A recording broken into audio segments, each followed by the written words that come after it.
سورہ انعام کی آیت نمبر 155 سے آج کا درس قرآن شروع ہو رہا ہے۔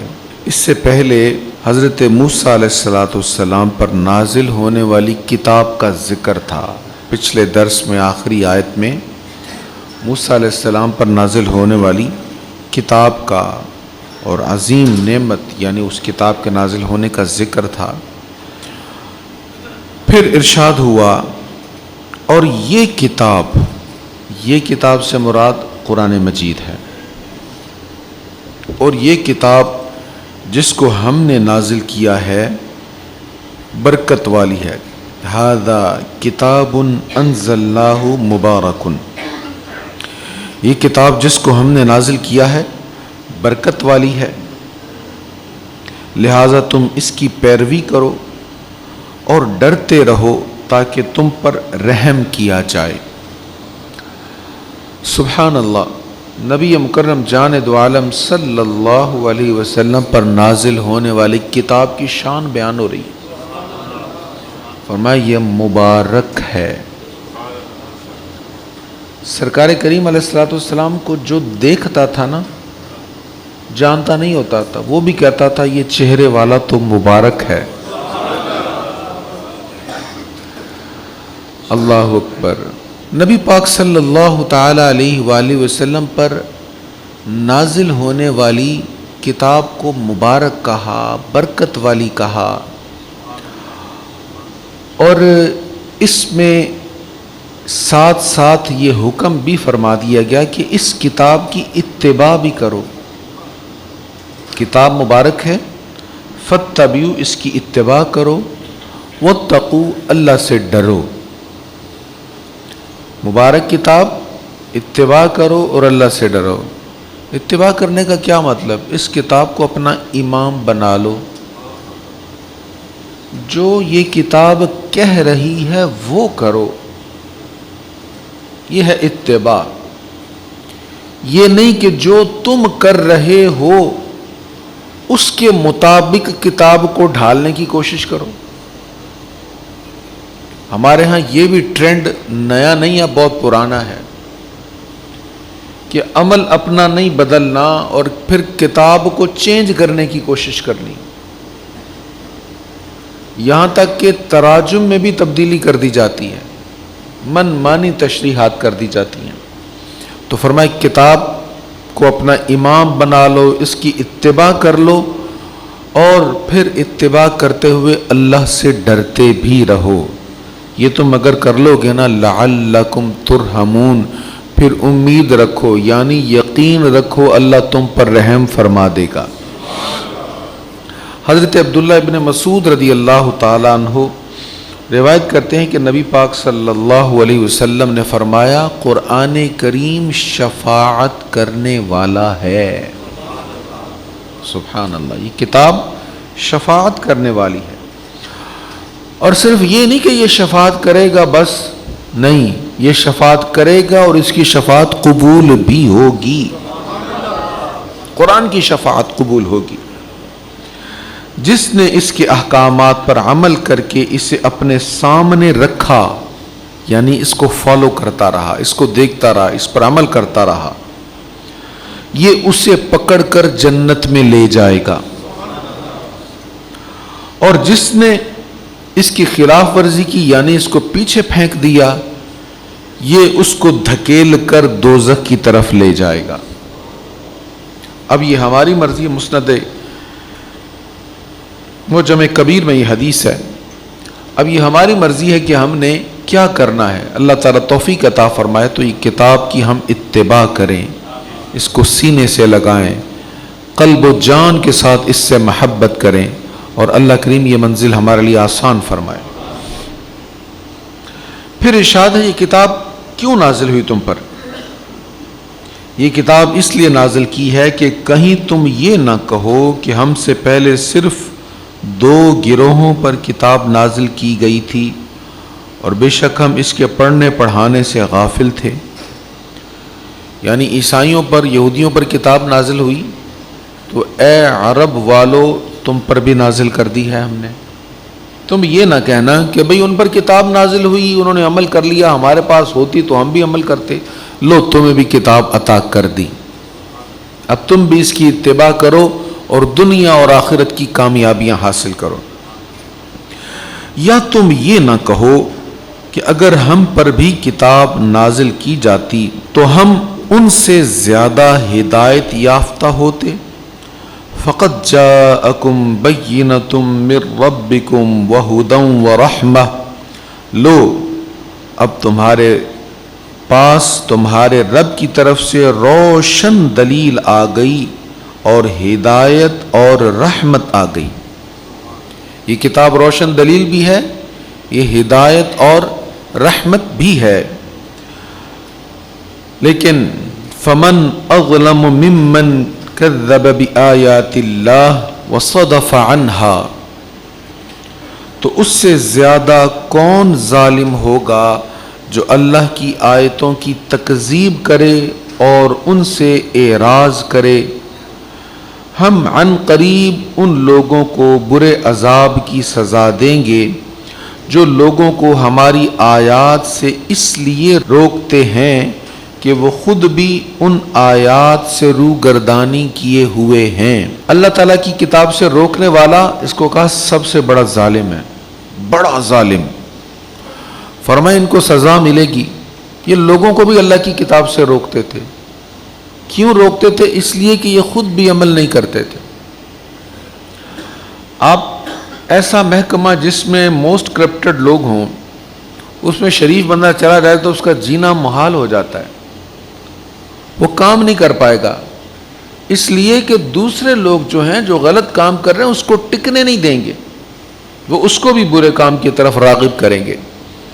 اور تیزی کے ساتھ ہمارے معاشرے میں یہ ماحول بن رہا ہے کہ کتاب اللہ کی مخالفت کی جاتی ہے، عمل، کام، رویہ کتاب اللہ کی مخالفت والا ہوتا ہے، اور جب محسوس ہو کہ لوگ ہمیں اس سے روکیں گے یا برا جانیں گے یا ہماری مخالفت ہوگی تو پھر کوشش کی جاتی ہے اپنے اس عمل کا دفاع کرتے ہوئے اس کو جائز ثابت کیا جائے، اس کو صحیح کہا جائے، اس کے بارے میں کئی قسم کے دلائل دیے جاتے ہیں۔ تو اللہ تعالیٰ فرما رہا ہے غلط کام کرنے والے کو تو سزا ملے گی، لیکن جو لوگوں کو بھی غلط کام کے لیے اکساتا ہے اس لیے کہ جو میں غلط کام کر رہا ہوں وہ جاری رہے، وہ بہت بڑا ظالم ہے، اس کے لیے شدید عذاب ہے۔ غلط کام کرنے والا گناہ تو کر ہی رہا ہے، لیکن اپنے گناہ پر جانتے بوجھتے کہ یہ گناہ ہے دلائل دینے والا اور اس کا دفاع کرنے والا، یہ بڑا ظالم ہے۔ اللہ تعالیٰ ہمیں ایسے معاملات سے محفوظ فرمائے۔ پھر ارشاد ہے وہ صرف یہ انتظار کر رہے ہیں کہ ان کے پاس فرشتے آئیں یا آپ کے رب کا حکم آئے یا آپ کے رب کی کوئی نشانی آئے۔ جس دن آپ کے رب کی بعض نشانیاں آ جائیں گی تو کسی ایسے شخص کو ایمان لانے سے نفع نہیں ہوگا جو اس سے پہلے ایمان نہ لایا ہو یا اس نے اپنے ایمان میں کوئی نیکی نہ کی ہو۔ آپ کہیے تم بھی انتظار کرو اور ہم بھی انتظار کر رہے ہیں۔ یہاں پر مشرکین کے بارے میں کہا جا رہا ہے کہ دلائل تو آگے، قرآن کریم کے مضبوط دلائل، عقل میں سمجھ میں آنے والی باتیں وہ ان کے پاس آ گئی ہیں، ان کو چیلنج کر دیا گیا جس کا ان کے پاس جواب نہیں تھا۔ ایک ایک سورت، ایک ایک آیت چیلنج بن کر ان کے سامنے آئی اور وہ اس کے سامنے عاجز ہوئے۔ تو دلائل تو ان کے پاس آئے، لیکن دلائل کے باوجود وہ ایمان نہیں لائے، تو اب کس چیز کا انتظار کر رہے ہیں وہ؟ جب ان سے کہا جاتا تو کبھی وہ کہتے بھی فرشتے ہمارے سامنے آئے نا، ہم سے خود بات کریں، کبھی کہتے اللہ تعالیٰ ہم سے بات کرے۔ ہم ایسے تو نہیں مانیں گے، ہم خود اپنی آنکھوں سے دیکھ کر مانیں گے، کوئی دلیل ہمیں ایسی دکھاؤ جو ہماری ڈیمانڈ کے مطابق ہو، ہم اس کو دیکھ کر مانیں گے۔ اللہ تعالیٰ نے فرمایا یہ دیکھنے کے بارے میں کہتے ہیں نا، جب ان کو اللہ کی نشانیاں دکھا دی گئیں پھر یہ ایمان لے بھی آئیں تو قبول نہیں ہوگا۔ نبی کریم صلی اللہ تعالیٰ علیہ وآلہ وسلم نے اس کی وضاحت فرمائی، مختلف احادیث میں فرمایا جب قیامت آئے گی نا تو قیامت سے پہلے سورج مشرق کی بجائے مغرب سے طلوع ہوگا، مغرب سے طلوع ہوگا، اور جب سورج مغرب سے طلوع ہوگا یہ نشانی ہے قیامت کی. فرمایا یہ نشانی جب تم دیکھ لو، اس کے بعد اگر کوئی ایمان پہلے نہیں لایا تھا اب لائے گا بھی تو قبول نہیں ہوگا. اسی طرح جب کسی کو موت آتی ہے وہ فرشتوں کو دیکھ لیتا ہے جو اس کی روح قبض کرنے آئے ہیں. اب اگر وہ ایمان لاتا ہے تو قبول نہیں ہوگا. کیوں؟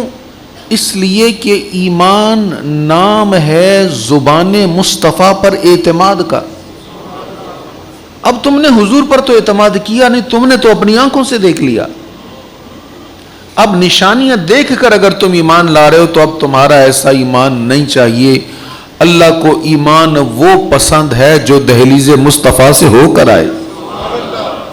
اگر تم نے بارگاہ مصطفیٰ کو چھوڑے رکھا تو اب تمہارا ایمان اللہ کو قبول نہیں ہے. یہاں پر امام غزالی علیہ الرحمہ نے بھی بڑی توجہ دلائی ہے. یہاں پر صرف ایمان کی بات نہیں ہے بلکہ توبہ کی بات بھی ہے. اس سے پہلے کہ موت آ جائے، اس سے پہلے کہ قیامت کی نشانی کھل کر واضح سامنے آ جائے، توبہ کر لو. اگر تم نے اس وقت توبہ کی تو پھر توبہ بھی قبول نہیں ہے. اس لیے امام غزالی علیہ الرحمہ نے ڈیٹیلز کے ساتھ لکھا ہے. وہ کہتے ہیں کہ سمجھدار بندہ وہ ہے جو توبہ کو پوسٹ پون نہیں کرتا. یہ نہیں کہتا اچھا کل کر لوں گا، ابھی تو جوانی ہے، ابھی میں نے دیکھا ہی کیا ہے، ابھی تو 4 بہاریں دیکھ لوں، ابھی تو انجوائے کر لوں، پھر کر لیں گے توبہ. تو بزرگ اس کی مثال دیتے ہیں، کہتے ہیں یہ تو ایسے ہی ہے جیسے کوئی شخص پلیٹ فارم پر بیٹھا ہے، بینچ پر بیٹھا ہے، آرام کر رہا ہے، تو گاڑی آ گئی جس میں اس نے جانا تھا، تو کہتا ابھی تو گاڑی آئی ہے بیٹھ جاؤں گا.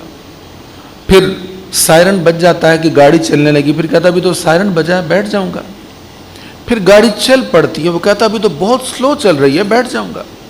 پھر اس کے سامنے سے اس کی بوگیاں گزرنے لگ جاتی ہیں، وہ کہتا گاڑی بڑی لمبی ہے تو کسی بھی بوگی میں بیٹھ جاؤں گا، ابھی تو آہستہ آہستہ یہاں سے گزر رہی ہے. پھر اس کو فیل ہوتا ہے گاڑی کی سپیڈ بڑھ رہی ہے. اب پھر وہ جاتا ہے اور بھاگتا ہے لیکن رفتار بڑھ گئی ہے. اس کے سامنے سے ایک ایک ڈبہ گزر جاتا ہے اور وہ بھاگتا رہتا ہے. گاڑی پلیٹ فارم چھوڑ کر اپنی منزل کی طرف چلی جاتی ہے، یہ وہیں پہ کھڑے کا کھڑا رہ جاتا ہے. کیا یہی حال ہمارا نہیں ہے؟ ہم انتظار کرتے ہیں ابھی یہ سال گزار لیں، پھر رمضان شریف آئے گا، پھر نیک ہو جائیں گے، پھر توبہ کر لیں گے، پھر اچھے ہو جائیں گے، سارے برے کام چھوڑ دیں گے. ہماری زندگی سے ایک ایک دن ایسے گھٹ رہا ہے، ایک ایک سال، ایک ایک مہینہ، ایک ایک دن ایسے نکلتا چلا جا رہا ہے. اللہ ہمیں اپنے وقت کی قدر نصیب فرمائے. فرمایا جب وہ نشانیاں نظر آ جائیں گی اب ان کا ایمان انہیں کوئی نفع نہیں دے گا. پھر اگلی آیت میں ارشاد ہے بے شک جن لوگوں نے اپنے دین کو ٹکڑے ٹکڑے کر دیا اور وہ بہت سے فرقے بن گئے، آپ کا ان سے کوئی تعلق نہیں، ان کا معاملہ اللہ کے سپرد ہے، پھر وہ ان کو خبر دے گا جو کچھ وہ کرتے تھے. یہود و نصارہ نے کیا، فرقوں میں بٹ گئے، گروہوں میں بٹ گئے. سرکار کریم علیہ الصلاۃ والتسلیم کو اللہ تعالیٰ کہہ رہا ہے ان کے ساتھ آپ کا کوئی تعلق نہیں ہے. یہ بات تو اہل کتاب کے بارے میں ہے، لیکن دین اسلام میں بھی فرقوں میں بٹ جانا اللہ کو پسند نہیں ہے، سرکار کریم علیہ الصلاۃ والتسلیم کو پسند نہیں ہے. اس لیے اتحاد امت ایک بہترین عنوان ہے، اس پر بات ہونی چاہیے. مجھے کئی بار لوگوں نے کہا آپ اتحاد امت پر بیان نہیں کرتے، تو ایک دو بار میں نے اس کی وضاحت کی ہے، آپ کے سامنے بھی عرض کر دیتا ہوں. واقعی میں اس ٹاپک پر کبھی میں نے بیان نہیں کیا. اس کی وجہ کیا ہے؟ اس کی وجہ یہ ہے میں نے بڑے بڑے اسکالرز کو سنا ہے جو اتحاد امت پر شاندار گفتگو کرتے ہیں، لیکن عملی طور پر ان کا کام دوسرے فرقوں کو زج کرنے کا ہوتا ہے، دوسروں کو تکلیف پہنچانے کا ہوتا ہے. ایک بہت بڑے اسکالر ہیں، وہ اتحاد امت کے لیے رو کر لوگوں کے آگے ہاتھ بھی جوڑتے ہیں، لیکن اتحاد امت کے راستے میں ہم سنیوں کو سب سے بڑی رکاوٹ بھی کہتے ہیں، ہماری مساجد کا تذکرہ کر کے وہ پوائنٹ آؤٹ بھی کرتے ہیں. تو اس طرح کی اتحاد امت کی باتیں جس میں عملی طور پر تبدیلی نہ ہو اس کا فائدہ نہیں ہے. میں نے پچھلے جمعے ایک بات عرض کی تھی، بعد میں آپ نہیں تھے اس میں، کہ ایک علاقے میں کچھ لوگوں نے مجھے کہا جی اتحاد امت کے لیے ایک پروگرام کرنا ہے. میں نے ان سے کہا کہ بالکل بہت اچھی بات ہے، میں اس میں آپ کے ساتھ ہوں، عملی طور پر کچھ کریں تو پھر پروگرام کا بھی فائدہ ہے۔ عملی کام کیا ہے؟ میں نے کہا آپ کے بڑے ادارے سے میلاد مصطفیٰ کی محفل کو بدعت کا فتویٰ جاری ہوا ہے، تھوڑی سی کوشش فرمائیں، ان سے کہیں اس میں نرمی کریں، یہ ہمارے دلوں کو تکلیف پہنچانے والی بات ہے، اس پر تبدیلی ہو سکتی ہے۔ وہ کہنے لگے نہیں، یہ نہیں ہو سکتا۔ میں نے کہا پھر ہم لوگوں کے سامنے ایک سٹیج پر اکٹھے ہو کر لوگوں کو مزید مایوس کریں گے اور کچھ نہیں کریں گے۔ اب یہ تو میں نے وضاحت کی ہے کہ میں اس موضوع پر زیادہ بات کیوں نہیں کرتا۔ عملی کام ہمارا یہ ہے، یہاں محفل میں بیٹھنے والے سارے ہمارے مسلک کے نہیں ہیں، دوسرے لوگ بھی ہیں، ہماری محافل میں بیٹھنے والے، جمعہ کے اجتماع میں آنے والے، اور میری الحمدللہ میرا رب جانتا ہے میری یہ کوشش ہوتی ہے کوئی بھی آیا ہے اس کے لیے ہم اتنا سافٹ ماحول بنائیں کہ کسی کو تکلیف نہ ہو۔ دوران گفتگو، دوران درس، دوران محفل ہم اپنا لہجہ، اپنا ماحول ایسا رکھیں، یہاں تک کہ یہاں نعت پڑھنے والوں کی بھی ہم تربیت کرتے ہیں کہ ایسا لفظ نہ بولنا اپنے کلام میں جس سے کسی دوسرے کو تکلیف ہو۔ یہ عملی کام ہے اور یہ انشاءاللہ ہم کر رہے ہیں، کرتے رہیں گے۔ اللہ تعالیٰ اس امت کو متحد کرنے کے کام میں ہمیں حصہ دار بننا نصیب فرمائے۔ اللہ تعالیٰ فرماتا ہے من جاء بالحسنۃ فلہ عشر امثالھا، جو شخص اللہ کے پاس ایک نیکی لے کر آئے گا اس کے لیے اس جیسی 10 نیکیوں کا اجر ہوگا۔ کتنی وسیع رحمت ہے میرے رب کی، نیکی ایک لایا ہے، اجر اللہ تعالیٰ 10 نیکیوں کا عطا فرماتا ہے، اور جو شخص ایک برائی لے کر آئے گا اس کو صرف ایک برائی کی مثل ہی سزا ملے گی اور اس پر ظلم نہیں کیا جائے گا۔ یہ اللہ تعالیٰ کی رحمت ہے، بندہ گناہ کرے تو ایک ہی گناہ ہے اس کے کھاتے میں، لیکن اگر نیکی کرے، نیکی ایک کی ہے، ثواب اللہ کریم 10 نیکیوں کا عطا فرما رہا ہے۔ اس سے آگے ارشاد ہے، آپ کہیے بے شک میرے رب نے مجھے صراط مستقیم کی ہدایت فرمائی ہے، دیناً قیما ملت ابراہیم حنیفا، مستحکم دین، ملت ابراہیم ہر باطل سے جدا، اور وہ مشرکوں میں سے نہ تھے، یعنی ابراہیم علیہ السلام مشرکوں میں سے نہ تھے۔ عیسائی کہتے تھے ابراہیم علیہ السلام کے طریقہ پر ہم ہیں، یہودی کہتے تھے ہم ہیں، جبکہ وہ دونوں شرک کرتے تھے۔ کسی نے عیسیٰ علیہ السلام کو اللہ کا بیٹا کہا، کسی نے عزیر علیہ السلام کو، تو اللہ تعالیٰ نے فرمایا کہ ابراہیم علیہ السلام تو مشرک تھے ہی نہیں، وہ تو ہر باطل سے جدا تھے۔ اب اس سے آگے جو ارشاد ہے یہ اللہ نے فرمایا اپنے حبیب کو ہے، لیکن حکم ہم سب کے لیے کیا؟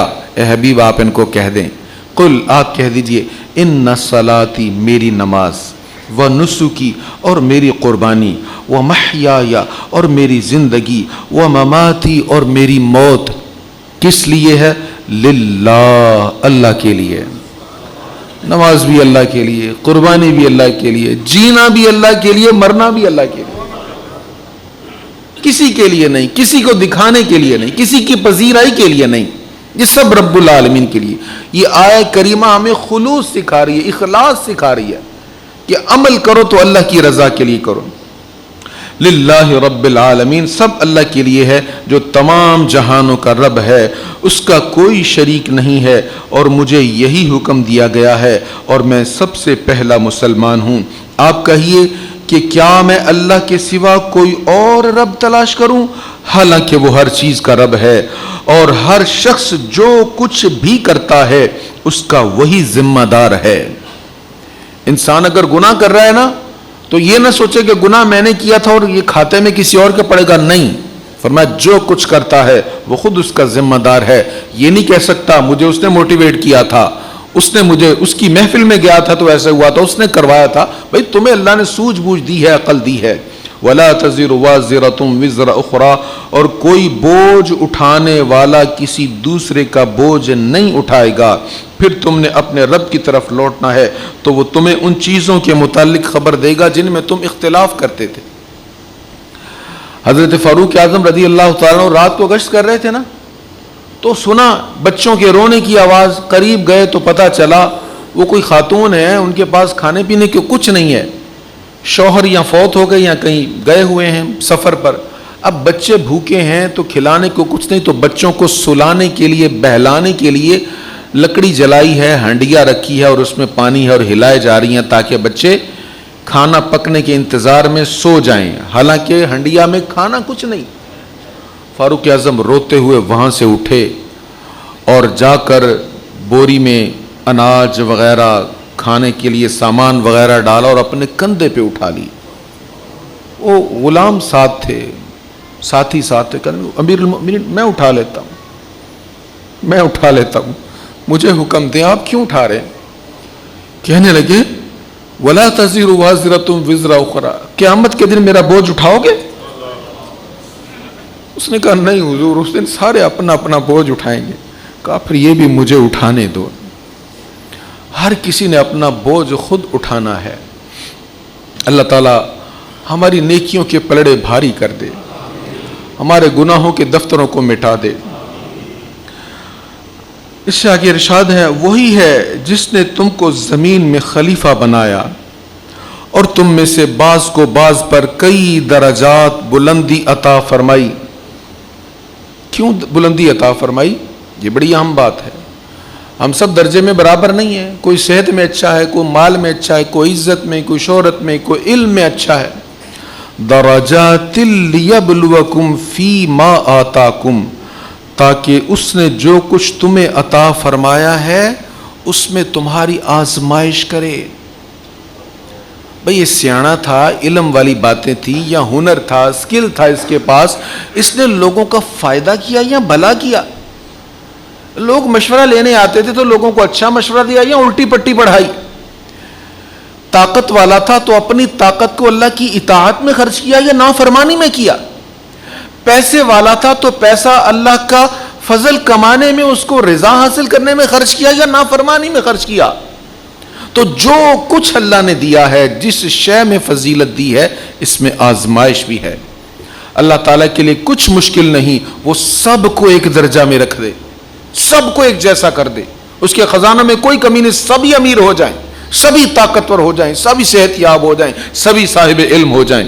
اس نے ایسے نہیں کیا، اس نے مختلف درجوں میں رکھا ہے تاکہ سب کے لیے آزمائش ہو۔ اگر کمی ہے کسی چیز کی تو اس کمی پر صبر کتنا کیا، رب کی رضا پہ راضی کتنا رہے، اور اگر کسی چیز کی زیادتی ہے تو اس کی وجہ سے عاجزی آئی یا کبر آیا، تکبر آیا، تو یہ آزمائش ہے۔